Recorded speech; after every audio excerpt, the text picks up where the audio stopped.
Real মাদ্রিদের coach Carlo আনচেলত্তির জন্য দীর্ঘদিন ধরে অপেক্ষা করছে ব্রাজিল। অবশেষে শেষ হতে যাচ্ছে তাদের দীর্ঘ প্রতীক্ষা। আসছে জুনে রিয়াল মাদ্রিদ ছাড়তে যাচ্ছেন তিনি। দায়িত্ব নেবেন ব্রাজিলের জাতীয় দলের প্রধান কোচের।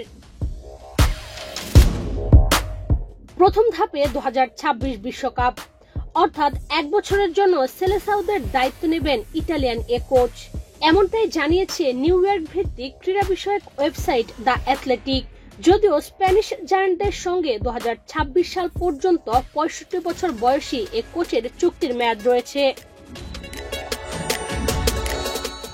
তবে অনানুষ্ঠানিক সূত্র থেকে দ্য অ্যাথলেটিক জানায়, তিনি এরই মধ্যে ড্রেসিং রুমে ক্লাব ছাড়ার কথা ফুটবলারদের জানিয়ে দিয়েছেন।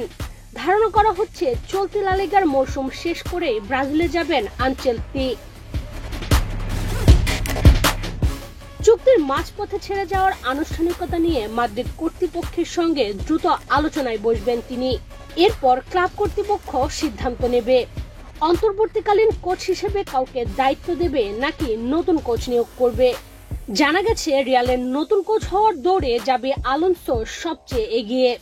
দ্য অ্যাথলেটিক আরো জানিয়েছে, ব্রাজিলিয়ান ফুটবল কনফেডারেশন সিবিএফ অনেকদিন ধরে আনচেলত্তির প্রতি আগ্রহী এবং তাকে স্বপ্নের কোচ বলেও অভিহিত করা হয়।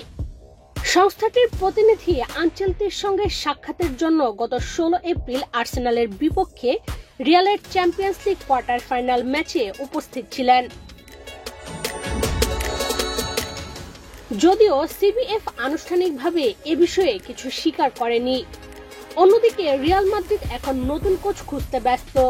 এই মৌসুমে বায়ার লেভারকুজেনের কোচ জাবি আলোনসোর প্রতিনিধিদের সঙ্গে মাদ্রিদের আলোচনা হয়েছে। আগামী মৌসুমে তাকে কোচ হিসেবে দেখা যেতে পারে। চলতি মৌসুমে আনচেলত্তিকে কঠিন সময়ের মধ্য দিয়ে যেতে হয়েছে। বার্সেলোনার চেয়ে 4 পয়েন্টে পিছিয়ে লা লিগা শিরোপার দৌড়ে পিছিয়ে পড়েছে রিয়াল। আর্সেনালের কাছে 5-1 গোলে হেরে বিদায় নিয়েছে চ্যাম্পিয়ন্স লিগের সেমিফাইনাল থেকে। ফাইনালে বার্সেলোনার কাছে 3-2 গোলে হেরে জেতা হয়নি কোপা দেল রের শিরোপাও।